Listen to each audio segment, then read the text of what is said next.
Welcome into this Thursday afternoon episode of Pushing the Pile, brought to you by FanDuel Sportsbook. Make every moment more. It's week 14. We got bold predictions and we got the matchups for all the big games that you guys want to watch this weekend. Start with the bold predictions, though, and we'll start with you, B-Mac. We do this every single week. What do you got for us this week? Well, first and foremost, Mike, tell us who you love without telling us who you love. I'm seeing the shirt right now, so you already. It's a Thursday night football. We'll get to this one. Oh, you doubled up. You just didn't lay it up with one Packer apparel. You doubled up. Okay, rather nice, rather nice. But in terms of my bold prediction, guys, I'm going down to where you guys are located, South Florida, right? Something that we have yet to see the entire season. My bold prediction for this week: the New York Jets will score at least 30 points en route to beating the Miami Dolphins. Now, that might not seem like a bold prediction, but if you've been watching the New York Jets, you understand why this is so bold. Number one, they have yet to score 30 points. Number two, they have yet to show 4 quarters of competitive play over the last few weeks, and they've been in a very, very difficult losing slump. So it seems like every time they have a bright spot potentially to win a ball game, they find a way to lose.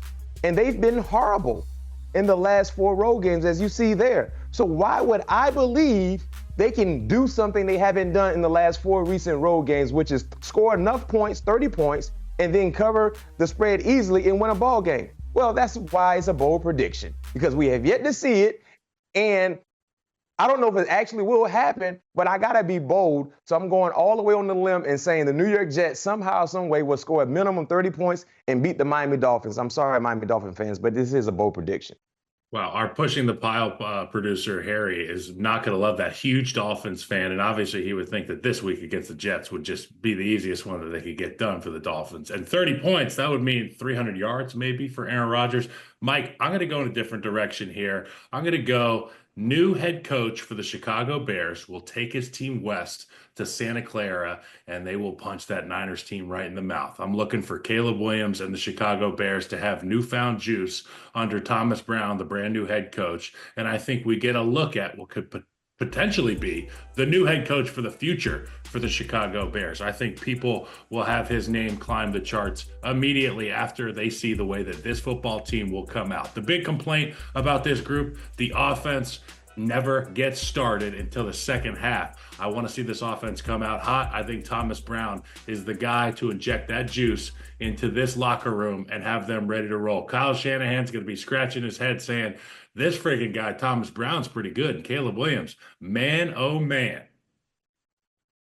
Now, are you predicting here, Kyle, or are you trying to manifest as a former Bear, obviously, trying to put this into existence that Thomas Brown's going to be the answer there? Because, well, we thought before that there was an answer coming down the pike for this Bears team, but when you lose 6 straight, they haven't found the answer just yet. So we'll see. How did they lose, Mike? How did they lose? How did they lose? Coaching ineptitude, situational awareness, or lack thereof. I think Thomas Brown, his main priority is going to be situational awareness. Let the guys play. He said, I'm not looking for perfect. I'm just looking for excellent. And I expect to see excellence from the Chicago Bears team. And to Kyle's point, the last team that had an in-season firing most recently was the New Orleans Saints. And remember that very same week, they came out and beat Atlanta. So, usually when there's an in-season firing, that kind of wakes up the entire building. So there could be some truth to that, Kyle. You could get less cohesive than it was the Bears over the last 6 weeks. So this has to help in some way, shape, or form. I do think you'll see the best of the Bears. And if Trent Williams and Nick Bosa aren't playing, which they haven't practiced yet this week, if they ain't playing, yeah, they ain't the 49ers anymore. And I do think the Bears could very well do that. All right, let's get to mine. And BMAC's not going to like it, but it doesn't necessarily even mean they're going to win this game. It's saying Jameis is going to go for 400 yards against the Pittsburgh Steelers after going for 497 a week ago. I think he follows it up with a big week. Pittsburgh, great defense, yes, but they're not a great pass defense. 220 yards per game. That's 19th in the NFL in terms of passing yards per game. Now, that's going to come with 2 or 3 picks is the caveat here. And I'm not predicting that they're going to win this football game. But I just know that Jameis Winston, when he has to drop back and sling it, this guy can put up numbers. He is the antidote, exactly what this Browns offense needed. Now, again, this isn't an elite football team. This isn't who we thought they were. Even with Jameis Winston at the helm, they're still very flawed in a number of ways. But Jameis is the kind of guy who can survive behind the onslaught that the Pittsburgh Steelers defensive line brings. And yeah, I think he goes for 400 against them. I love that, Mike. I love that so much. And people get so lost and caught up and infatuated with the fact that he's the most entertaining guy every Sunday, whether it's pregame speeches, on the desk with Amazon. But you forget that this guy is as productive as you're saying. He is a dude that no matter if the sky is falling around him, he will continue to swing his sword. It's a shame what has happened with this Cleveland Browns team. They put him right behind the 8 ball, keeping Deshaun Watson in there. Obviously, the injury brought Jameis in, but this team has been so much fun to watch since then.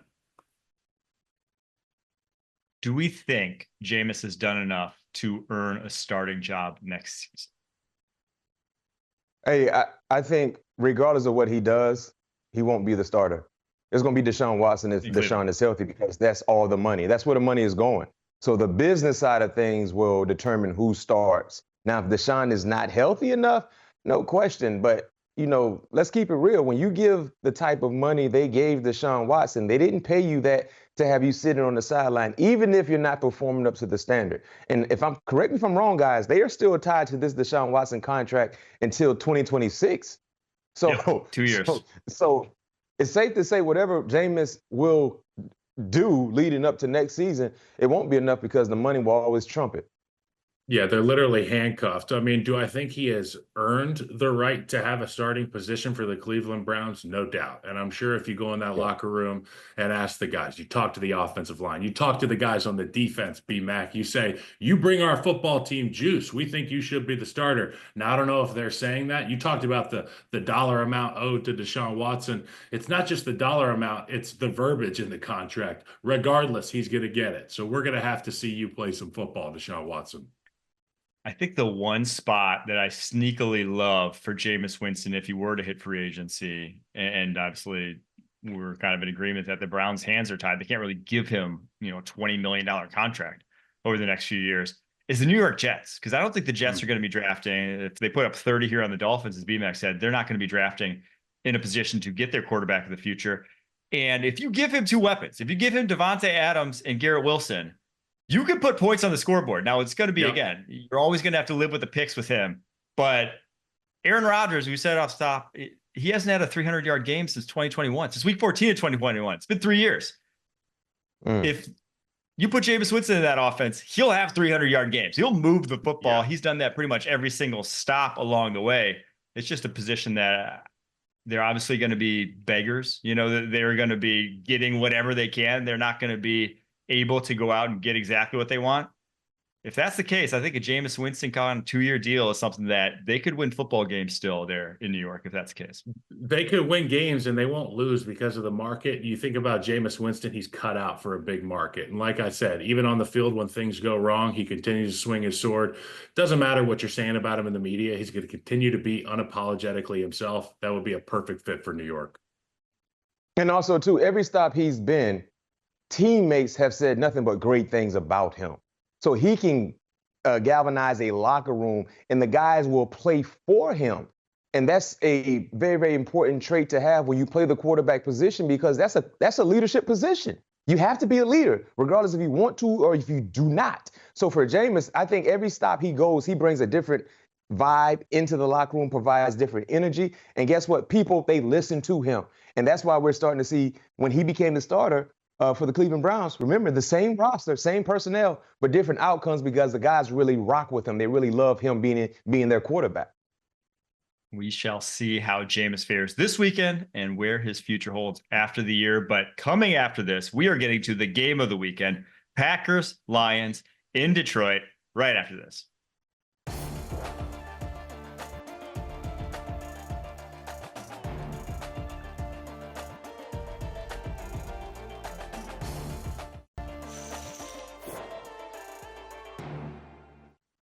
The 11-1 Detroit Lions, top seed in the NFC as it stands right now, face off against the Green Bay Packers in Detroit. Packers coming in at 9-3. Big implications for this. Obviously, the number one seed on the line, NFC North title possibly on the line, with the Vikings at 10-2 as well. So still up for grabs seeding there. Obviously, all these teams making the playoffs. If the Lions win, though, they are for sure making the playoffs. They lock down that position. What are the matchups we're looking for? Kyle, I want to start with you on this one because there's a lot of injuries on both sides of the football. What are you looking at to decide this game? Well, I think for me, it's going to be the matchup of Matt LaFleur versus Aaron Glenn. And it's going to be a chess match, obviously. And the run game is going to be a huge part of it. We talk about how explosive that Lions offense is. And if you can get that offense of the Green Bay Packers out there, control the rhythm of the game, stay ahead of the sticks, stay on schedule, you should be able to kind of break up that momentum that this Lions offense seemingly finds week in, week out. When they blow teams out, they have quick drives. The defense makes stops. They're back on the field with offense. So Matt LaFleur looking to control the pace of the game in enemy territory at Ford Field. That's going to be what it's all about. Scheming up these runs, getting Josh Jacobs and the offensive line in advantageous positions. I fully anticipate to see some heavy personnel in there with Matt LaFleur, and I think this will be his magnum opus in terms of run game install. And they're going to need it against the Detroit Lions because we know that they are truly a juggernaut, even dealing with all those injuries on the defensive side of the football. Well, for me, the best way to knock down a juggernaut like the Detroit Lions on the defensive side is to come straight at them. Come straight at them. To your point, Kyle, they've been dealing with a lot of injuries, and they've been fortunate enough to not allow those injuries to warrant losses. But now they're playing against a playoff caliber team. This is a January moment tonight. And what I mean when I say that, this is like a playoff game because both teams are overly good. This is good on good. And usually when you have injuries, and usually when you have players playing more of a significant role than what they would be if your team was fully healthy, there lies the moment for these things to surface. So for Matt LaFleur, can you simplify this game plan and run your offense through Josh Jacobs? Because if you look at all the injuries the Detroit Lions are dealing with, most of their injuries have occurred on the first and the second level. There lies the opportunity to be successful. Right in the middle. Right in the middle. So there lies the opportunity for you to be successful. Because if Josh Jacobs is going, Jordan Love is a better quarterback. If Josh Jacobs is going, their offense, the Packers offense, is a better offense. And over the last few weeks, what we've seen from Josh Jacobs and what we thought we would see when they signed him and gave him the handsome ransom he received in the offseason. So me personally, Matt LaFleur, I understand you're playing indoors. You don't have to worry about the elements. I know you might want to showcase your young quarterback with a lovely arm in Jordan Love. No, my friend, it might be time to showcase the bully of your offense in Josh Jacobs and allow him to open other opportunities in your offense. It truly is incredible, though, how many injuries the Detroit Lions have suffered along their defensive line this year. If they hadn't traded for Zadarius Smith, this would, I mean, looked prescient in retrospect because he's been awesome, 17 pressures in 3 games, but also because they have no one else remaining now. 5 of their 6 best offensive linemen from their week 1 roster are injured. Aiden Hutchinson, Marcus Davenport, those guys obviously out for the season, but then DJ Reader, Josh Pascal, Levi Nwuzurike, all out for this game as well. So you're getting Pat O'Connor in there. You're getting some names that, you know, even some hardcore fans maybe haven't heard of that are going to be seeing significant snaps from this Detroit Lions defensive line this week. And this is the top 5 rushing offense in Green Bay. Everyone talks about the Lions. They're 4th in the NFL in rushing offense. Green Bay is number 5. This is a team that can move the ball on the ground, one of the better offensive lines in the NFL this season. So I agree. I think everyone thinks Packers, Lions, like high flying, how are these quarterbacks going to fare? I think we get a very ground and pound attack from both sides in this one that maybe you get the intermixed big play from a Jameson Williams or a Christian Watson, but I don't see it being a drop back heavy game whatsoever. Mike, and to your point, I would say this about the Green Bay defense. They have thrived on takeaways the entire season. At the beginning of the year, more so than the middle of the season and towards the end. But we know that it's in there. And I think with Hafley, the defensive coordinator in Green Bay, I think he might be disguising some stuff. He's going to look to get Jared Goff to quicken up his process, maybe force a turnover, because I said it earlier. If you get one turnover against this group and you have success on the ground with the run game, you're looking at a Packers win at Ford Field. Another big injury of note in this one, to flip side of the ball, we've been talking about Packers offense against this Detroit Lions defensive line. Jair Alexander, cornerback for the Green Bay Packers, their top cornerback far and away, and they don't have much depth at that position to begin with. He's out for this game. That means we are getting Amon-Ra St. Brown. We're getting Jameson Williams, that dynamic duo on the outside of the Detroit Lions, going up against some backups. And now Amon-Ra St. Brown works in the slot. That's where the Packers still are fairly strong, with Javon Bullard, the rookie safety, playing there most of the time. But these backup corners, whether it's Eric Stokes, whether it's Keyshawn Nixon, whether it's Carrington Valentine, this is not a great unit. Do we foresee that becoming a liability, or do we think the Packers just play a real soft sort of game and allow a lot of underneath stuff, B-Mac? I think there will be loopholes in their secondary for the Green Bay Packers, to your point, when you're missing Jair Alexander, your best cover guy.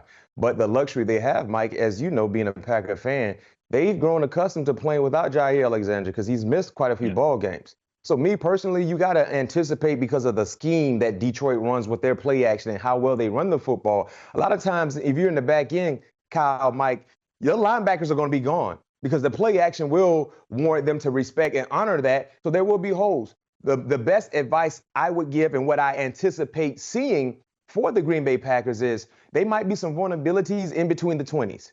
But when it gets into the red zone, there lies the opportunity for you to play your best football. You have to play your best football. You guys know I phrase the term elbow defense. It bends, but it doesn't break. They probably will bend in between the 20s, but they cannot break in the red zone. So if you can force the Detroit Lions to do something they haven't been accustomed to doing the entire season, which is settle for field goals, you can walk out of Ford Field with a win. But if you give up opportunities in between the 20s and you give up opportunities in the red zone, it's going to be some issues. So I think for me, I think we might see a better red zone night for Green Bay than in between the 20s, to your point, with some injuries. Because Jared Goff and the offense, they're a balanced attack. If you focus your attention on the passing game, they're going to run it. If you focus your attention on the running game with the experience that he has with Amon-Ra St. Brown and looking at what Jameis Williams is doing, don't forget about Sam Laporta. Don't forget about Sam. There are going to be opportunities there as well. So you got to play that elbow defense, coach. Yeah, they get something in between the 20s. Red zone, here's where you buckle down and we play outstanding football. Yeah, B-Mac, we can't do too much elbow defense. We don't want to bend too much if we're the Green Bay Packers, but because we know a guy like David Montgomery can bust one open, Amon-Ra St. Brown, tremendous in the open field, and we have seen this offense reignite on a 3rd and long, a 3rd and 8, and you get the football in one of these guys' hand. There's Jameis Williams on the screen right there. They can hit a home run from anywhere. So tackling has to be the number one priority, has to be a team effort for the Green Bay Packers if they want to keep these guys at bay. Two more little storylines I wanted to touch on before we tie a bow on this matchup. The first being that while this is a short week, Thursday night football game, the Lions actually have a full week off because they played last Thursday on Thanksgiving, whereas the Packers did not. They played on Thursday as well. Excuse me. So both teams had the full week of rest. Weeks. It's not going to be like your traditional short week game that you usually see on Thursday night where you expect some sloppy play. Not going to see that. And also, Packers have faced the Eagles and the Lions already this season, but both kind of came with an asterisk. Week 1 against the Eagles, you had that terrible turf game.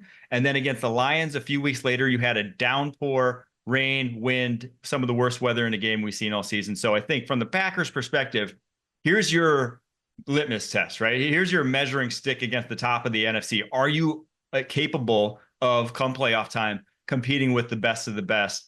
I think this will be, coming out of this game, our opportunity to really properly evaluate the Packers for, I don't want to say the first time all season, because obviously there are a bunch of games in between, but get a really good test in the dome in a tough situation, see how they're ready come playoff time. All right, there you have it. There's your Packers-Lions matchup. We'll touch on that a little bit. We'll get picks for that one in the last block here. But after this, we're coming up on Seahawks, Cardinals, going to break down all the big matchups from that game right after this.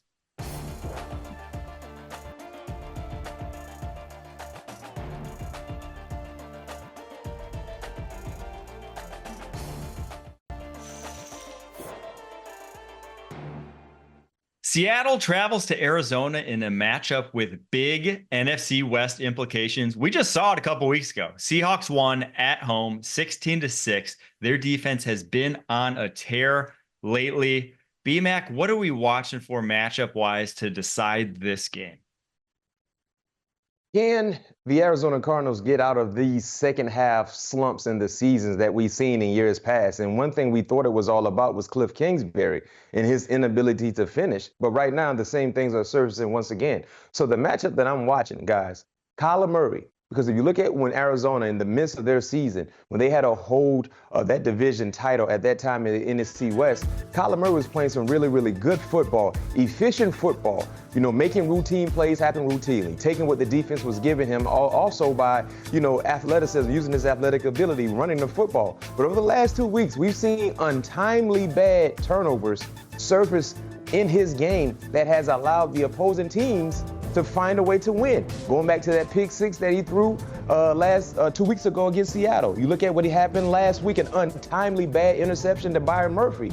Those are things that you cannot have surface in moments where you're playing against playoff caliber teams. Not to mention when you're trying to find a way to lock up your division, because I think it's safe to say, guys, only one representative from the NFC West will get into the playoffs, and that's the team that wins their division. So for Arizona to have a hold of this division for quite some time and now allowing it to squander away, you have to get back on the good foot, and all of that starts Sunday playing at home against Seattle. So can Kyler Murray get back to being the Kyler Murray that we saw in the month of October? You know what, B-Mac, I think it's important that you point out that offensive side of the ball. When you recap the final score of that Seahawks-Arizona Cardinals game, 6 points is just unacceptable when you've got a guy who is climbing the charts as a potential MVP candidate middle of the year. And it comes down to the offensive line. And sometimes you have to say, hey, those guys get paid too, as it pertains to defensive linemen. One guy who's been on a historic couple-week streak is Leonard Williams, the big cat for the Seattle Seahawks. And Mike talked about Mike McDonald's defense earlier in our show, and I got to just give a big tip of the cap to this guy, Leonard Williams. He has been unbelievable, and if the interior offensive line of the Arizona Cardinals don't have a surefire set of rules that they are going to follow to a T, he can ruin your game. And they saw it in Seattle a couple weeks ago. The only saving grace is that this Arizona Cardinals offense gets to operate at home. Now pre-snap, they can have some communications. They can reset their protections. But if Leonard Williams becomes a force again in this one, Kyler Murray could have another long day, and the Arizona Cardinals could drop another one to their divisional opponent. Yeah, the Seahawks, there are very few teams playing as well as them on the defensive side of the ball right now. Now, offensively, they've had their issues. Last time they matched up, only 9 points offensively. They had that big pick six, obviously, to really decide that game.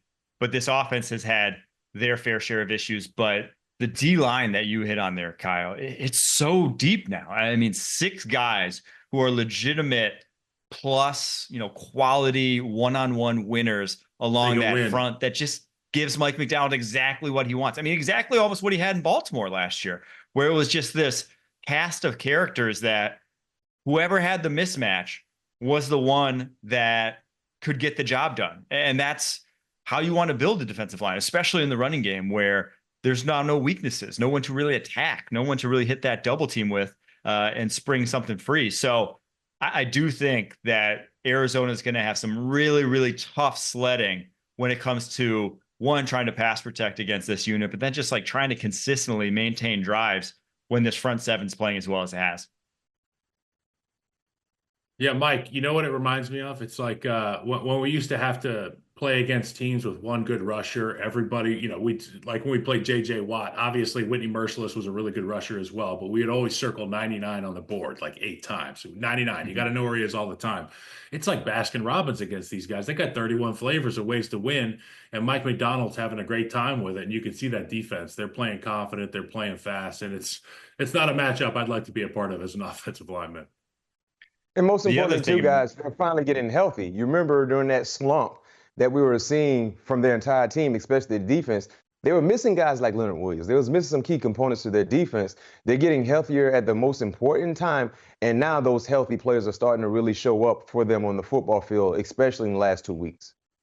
Yes, and the other place they got healthier was along the offensive line. I think Abraham Lucas coming back at right tackle over the past 3 weeks has fueled this offense to at least be competent. I think there were games in that stretch when it was, they were starting a 6th-round rookie in Mike Jarrell or starting Stone Forsythe at other times throughout the season that they had to play left-handed because they knew that pressure was going to get there if we ever left him one-on-one. And Ryan Grubbs and his offense, like they were leaving their tackles one-on-one a lot because they want to get 5 out in their pass concepts.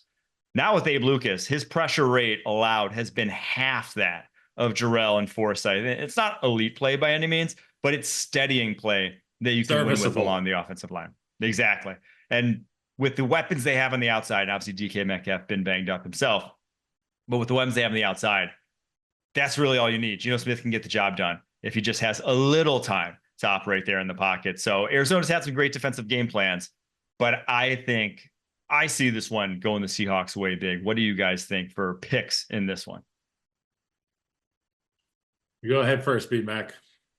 Yeah, I love Seahawks in this spot because they're the team that's thriving right now. It feels like Arizona, they're surviving, trying to figure things out. And I think they kind of reached their peak, guys. I really believe the Arizona Cardinals reached their peak, in the late months of October, getting ready early November. Now they kind of fizzled out. And right now, for the Seattle Seahawks, because they're getting healthier, they're starting to play some of the most inspired football. Now, you're not getting a lot from the offense, but you're getting enough. But the defense, this is what we thought we would see from Seattle when Mike McDonald became the head coach. Schematically speaking, disguise concepts from guys in the secondary, exotic like blitzes, and putting his defenders in one-on-one matchups for them to win. I think they go into this matchup coming in with a lot of confidence and believing that they have what it takes to win this ball game. So unfortunately for me, when it comes to Arizona, I think their time is pretty much coming towards an end in terms of being a legit competitor to win this division. Now, if they win, they're right there within where they need to be. But if they lose, it's going to be a very, very difficult task. And I think Seattle will find a way to pull it out. B-Mac, you said it about their defense. There's just a confident bunch right now, and they're a wrecking crew that's playing together. They've gotten healthy. They've got the coach that, obviously instills that defensive culture. And I think it comes down to just dictating terms. And when you talked about some of the exotics, coupled with some of the things that I've said about that defensive front, all the guys that Mike touched on, it's a group that dictates terms. And around the National Football League, it's usually offenses that dictate the terms of engagement. But in Mike McDonald's building, it is the defense. And that's where I'm going to have my eyes trained on. And that's why I'm going to pick the Seattle Seahawks in this one. I got the Seahawks as well, but I do think this is a de facto NFC West championship game because if the Seahawks win, you look at the rest of this division. Seahawks are 7-5. You got the Cardinals at 6-6, Rams 6-6, 49ers 5-7. Seahawks win, they go to 8-5. You have the Rams facing the Bills this week. Just say they don't win that game. You have a 2-game lead then in the division if you're the Seattle Seahawks with only 4 games remaining should they win that. That seems pretty difficult to overcome. Now, on the flip side, if the Cardinals win, they have the easiest schedule of anyone in this division. So after this week, they go Patriots, Panthers, Rams, 49ers in week 18. And the 49ers, with the way the season's going, they may be throwing backups out there in week 18. So Seahawks after this, they have Packers, Vikings, Bears, Rams. That's a gauntlet. This is a must win because the next 2 weeks may very well be losses for them. And the Rams have this week the Bills, 49ers, Jets, Cardinals, Seahawks. So really still up for grabs. But I think whoever wins this game, they take the reins of the NFC West. And I predict that they will ultimately be the winners. All right, we're going to get to another big West-ish coast matchup as the Kansas City Chiefs, Los Angeles Chargers face off this weekend. We're going to break down the matchups to watch in that one right after this.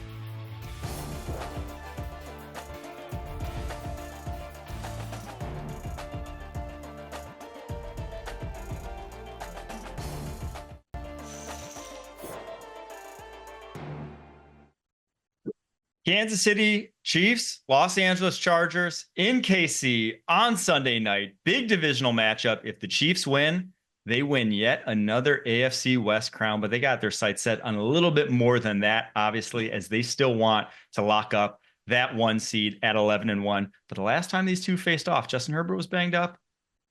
It was still a tight game. How do we see this one playing out, Kyle? And how anxious are these Chiefs fans to see DJ Humphries, their newest signing, at left tackle in place of Wanya Morris and Kingsley Suamataia? Well, you know what? I've been tuning into the rumblings coming out of Kansas City all week. Obviously, I got some connections in that building, and I reached out to a few of the guys, and they've been so impressed with DJ Humphries since the minute he stepped in that building. He's an OG. He's a vet. And when you get a guy like that who's played and had success in the National Football League. You see that C on his chest right there when DJ Humphries was on the Arizona Cardinals. He's a guy who knows how to get it done. And what's the one thing they've been missing in Kansas City? A real left tackle, and they get one now. And whether or not Andy Reid deems him ready to go, because he's essentially coming off the couch, if they deem him ready to go, he will be an immediate upgrade. It has been the missing piece in this offense. And I've said it once, I've said it a million times. The left tackle position for the Kansas City Chiefs will make or break their three-peat run. And I think they got the right guy that was available. There's a few other names, but DJ Humphries is going to have his work cut out for him. Even if he's playing against a lesser opponent at the edge rush position, you have to keep in mind that the bullets are going to be flying a lot faster than what he has seen over the course of the last few weeks. I hope that Andy Reid and those guys are ready to score some points, because if DJ's in the lineup, I fully anticipate that to happen. It's a hat and t-shirt game, baby. They know how to do this at Arrowhead Stadium. I'm looking forward to this one, Mike. Yeah, I agree with you, Kyle, because of how bad the left side has been.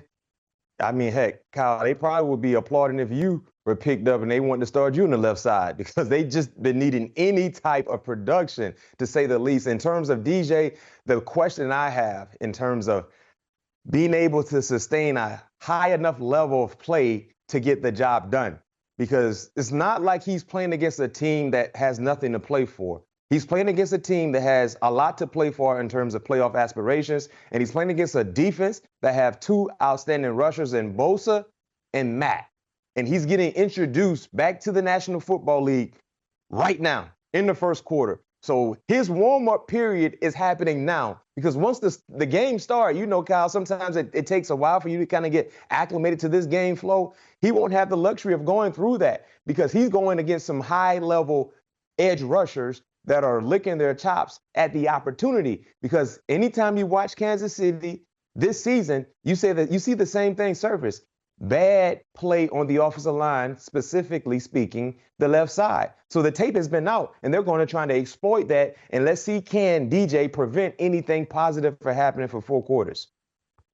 Yeah, Humphrey's tape from last year, it was a far cry from his peak when he was, signed that big deal, when he was playing as best for the Cardinals. But it was also a far cry from what we've seen from Wanya Morris this year. It was still competent play, especially in the passing game. And now I don't think week one, first game out, it's going to be what the doctor ordered for Patrick Mahomes. Like, it's going to take a while for him to mentally trust that blind side, because you see him on tape consistently this year. Even when pressure is not there, he doesn't trust it. Like, he is bailing. He is moving to get away from the potential that left tackle position loses, even when they don't. And that's just no way to play the quarterback position. And that's what you worry about, and why you make a move like this is because it has hampered and took that offense to flat out a mediocre unit this season. So I don't think it's right away, but it will in time be that. I have no doubt about it. DJ Humphrey's still only 30 years old. It's not like this guy is at the end of his career and just picking up the pieces, hoping his body can stay in place. It's like, no, he was actually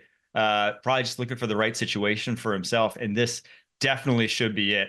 The problem is, as you touched on, VMAC, this is a tough unit to go against. Top defense in the NFL this season. This guy, DJ Humphries, I'm not sure if you're familiar with who he trains with, but there's a dude named LaCharles Bentley out there, and he's somewhere in a garage hitting bicep curls and squats at the same time right now. He trains a ton of offensive linemen. I used to train with him, and DJ Humphries was a young buck in that building. Now he's the OG in that building. I'm no longer training there, but I know that he is going to be ready physically and mentally for a fight, and no better group to play against than those two edge rushers that you named. He will be looking to prove himself to this Super Bowl roster in Kansas City, earning the respect from his peers in that offensive line room. Andy Heck is one of the best offensive line coaches in the National Football League. They will have a great plan. The issue with Kansas City, they've had to resort to the quick game, the ADOT, average depth of target. It's gone down because of the fact that they don't have the luxury of protection. What has Kansas City done really well offensively in years past? Be creative, playing off-schedule football, scramble drills. They haven't had that luxury. All we need is another beat for Patrick Mahomes to make those huge plays and gash your defense. I want to go to the flip side of the ball. When the Chargers are on offense, and the matchups we'll be looking for there, because I'm worried about Quentin Johnston. You saw him playing confidently mid-season. He had that big 100-yard game against the Browns. You thought maybe this is the turning point in his career. The last 3 weeks, though, he's been targeted 17 times. He has 4 catches for 60 yards on those 17 targets. He has dropped 3 balls over that span. He's gone 0 for 7 in contested situations. The wheels have fallen off. How do the Chargers get him involved in this game and get him confident again? Because 1, they need him. And 2, you could just tell watching his tape that the confidence is shot right now. He does not trust himself. And I don't think the Chargers win this game if we get another Quentin Johnston dud. Well, I think, unfortunately for Quentin Johnston, I think he was overdrafted 2 years ago when he came out of TCU. I didn't see him as a first rounder because, the route tree wasn't something that he really displayed while at TCU. He was a deep threat guy, a fly ball or a post ball. But intermediate routes, creating separation in that phase and catching the football while not allowing the defender to be right there in his hip pocket is something that you didn't see from him time and time again.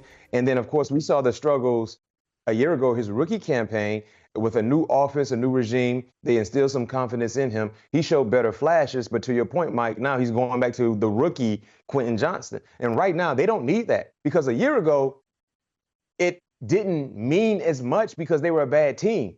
This season, every drop is a meaningful drop because these are critical moments that you don't cash in on because you're fighting for a playoff spot that you currently have.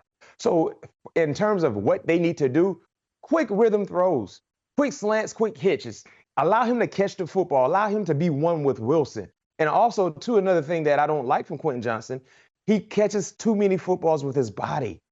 You can't do that. You got to be able to go out and catch it with your hands because when you're a body catcher, number one, it makes it easier for defenders to go take it out, knock it out of your hands. And then when you're a body catcher, it tells me that you're not as comfortable, it's not as confident in your hands. So now you're doing like what kids do a lot. You throw a hitch route to a kid, it's 11, 10 years old. Guess what he does? He catches with his body because he don't trust his hands like he should. For a professional like Quentin Johnston, sometimes you will catch footballs with your body. But too many times you're starting to see him allow the football to get too close to him, which warrant drops. So he has to find a way to get things going because think about this, Mike and Kyle. Wide receiver 1 is Ladd McConkey.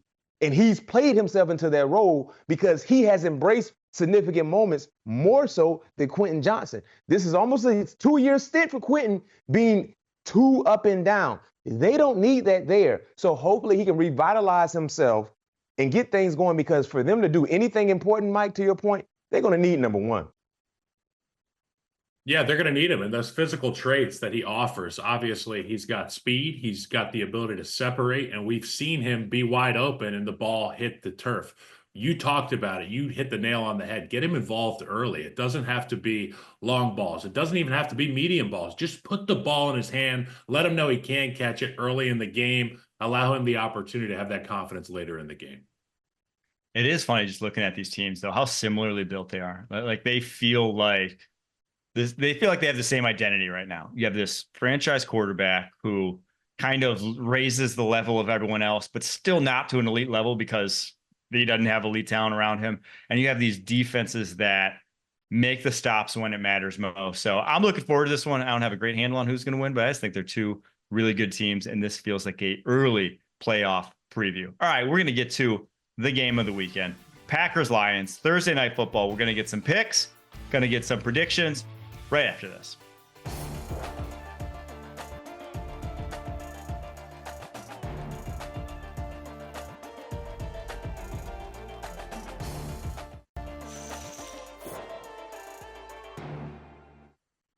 Packers-Lions, Thursday Night Football. I'm not sure if this was the last time they played on Thursday Night Football, but I was remembering the Aaron Rodgers Hail Mary was a Thursday night game. Was that way back in 2015? Not predicting anything, but just saying. Something to keep in mind, Lions fans. Lions 3.5-point favorites. 51.5 points is the over-under in this one. Let's get some picks in. Kyle, how do you see this one playing out?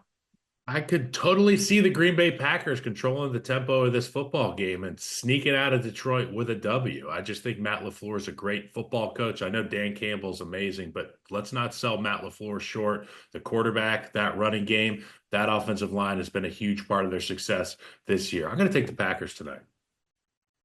Yeah, Kyle, I'm right there with you. Give me the Packers with the points, and here's why. Defensively, they're dealing with some injuries, but they're the more healthier unit than Detroit on the defensive side. I think that should be a plus. Offensively, when you look at this team currently in the Green Bay Packers, they're much balanced offense than the team Detroit faced weeks ago. That should be a plus as well. And if you go back to that first meeting, you know what really jump-started the efforts in Detroit winning that ball game? That pick six by Joseph, that untimely bad throw by Jordan Love. Over the last 2 weeks, he's done a better job in protecting the football, not throwing interceptions. If he can continue to have that mindset and just allow Josh Jacobs to be the vocal point of their offense like we've seen over the last few weeks against a much maligned injury-prone defensive front, there lies the opportunity for Jordan Love to be successful. So I'm taking Detroit, I'm taking the Green Bay Packers and understanding and knowing when you look at how well they've been performing over the last few weeks, I think that should warrant them to be able to have enough to beat a team like Detroit. And like I said earlier in the season, earlier in our show, guys, the injuries haven't really showed up for Detroit, but they're playing against a playoff caliber team in a playoff-like atmosphere. I think the injuries on the defensive side will finally show up and be able to warrant the Packers winning. Yeah, I am with both you guys. It's just impossible to overcome what they've been decimated with along this defensive line. No team in the NFL can suffer losing 5 of their 6 best starters on that side of the ball. It's just, that's where the game is often won and lost, and they are vastly overmatched now, unfortunately. And I'll go back to that first time around. It was the week right after Jordan Love had that groin injury. It was a rainy, cold day. He could not move in that game, and a lot of plays warranted him moving and just wasn't able to. And on the pick six was a very panicky throw from him. That was coming when he was panicking and trying to get outside the pocket and just knew he wasn't going to be able to. So 24-14 that first time around, I think it's very much like what we saw a year ago, where Packers got blown out at home first time, second time on the road in Detroit, Thanksgiving Day, they blew out the Lions. So I think not going to be necessarily predicting a blowout, but I definitely think this time around, the Green Bay Packers take it. They're 3.5-point dogs. Any take on the over-under here? 51.5 points is the number. Anyone feel good either way on either side of that one? I think it's going to be an under game here, B-Mac. I think it's going to be an under game, honestly. As an offensive lineman, I want to see them run the football, control the pace of the game, maybe force a turnover for Jared Goff. I know that Hafley's defense is one that is able to get the football in their own hands, and I think the Packers would definitely benefit from that. I'm going to go under. I'm taking the over, and here's why. Mike, you know about this. The Green Bay Packers have been flirting with splash plays over the last 3 weeks. Unfortunately, they haven't been able to cash in on it. When it comes to the play action and how well I think Josh Jacobs might be able to run, Christian Watson finally needs to come down with one of those 40 or 50-yard touchdowns they've missed out on. Either he's dropping it or Jordan Love is just missing him by the hair of his chinny chin chin. So I think those splash plays will happen for the Green Bay Packers that will automatically put Detroit, they kind of put their foot on the gas and kind of get things going as well. So that's what I'm hoping for. That's what I expect to see. Let's see how it play out in a few hours. Yeah, 2 top 10 offenses. Give me the over. Yes, they're both top 10 defenses, but I think both trend more towards offensive football teams than defensive football teams.